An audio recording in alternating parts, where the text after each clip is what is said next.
నమశంకరాయ. శక్తిల ఏకాదశి జనవరి 14వ తేదీన ఏర్పడుతుంది. ఈ రోజున అనురాధ నక్షత్రం ఉండడం కూడా చాలా విశేషమని చెప్పవచ్చు.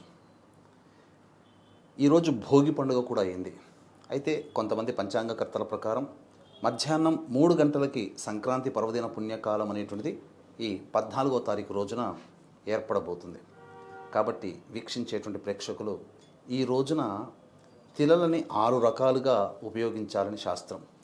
ఏకాదశి కాబట్టి, భోగి పండుగ కాబట్టి ఉపవాస నియమాన్ని పాటిస్తూ స్నానం చేసేటప్పుడు బకెట్ నీళ్ళల్లో కానీ లేదా మన తలపైన కానీ నల్ల నువ్వులు వేసుకొని మన శరీరం మీద గుండా ఇలా తిలలు వెళ్ళాలనే ఉద్దేశంతో స్నానం ఆచరించాలి ఒకటి.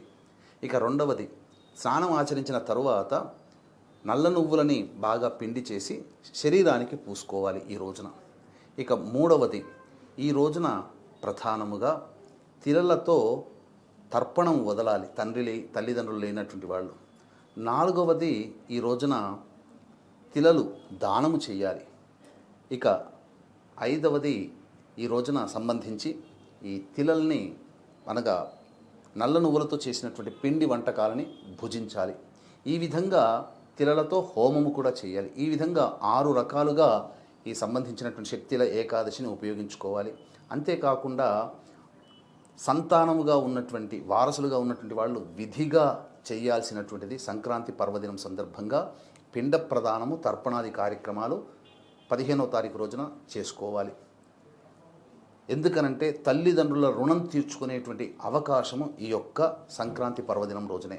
మహాలయ అమావాస్యకి ఎంతటి ప్రభావం ఉంటుందో ఈ యొక్క సంక్రాంతికి కూడా అంతే ప్రభావం. కావున పితృదేవతలందరూ కూడా ఎదురు చూస్తారట. తమ వారసులు పెట్టే పిండ ప్రదానము తర్పణాది యొక్క ఫలితాలను తీసుకొని తమ యొక్క పాపత్వాన్ని నశింప చేసుకోవాలి. కాబట్టి అందరూ కూడా ఈ రోజున పిండ ప్రదానము తర్పణాది కార్యక్రమాలు వస్త్రదానం చేయండి. ఒకవేళ అవకాశం లేకపోతే మన పీఠం ఆధ్వర్యంలో మహామహిమాన్విత సుప్రసిద్ధ కాశీ క్షేత్రములో బ్రాహ్మణులను కర్తగా పెట్టి పిండ ప్రదానము తర్పణాది కార్యక్రమాలు మీ తరపున చేయించడం జరుగుతుంది. వీడియోలు కూడా పంపిస్తారు.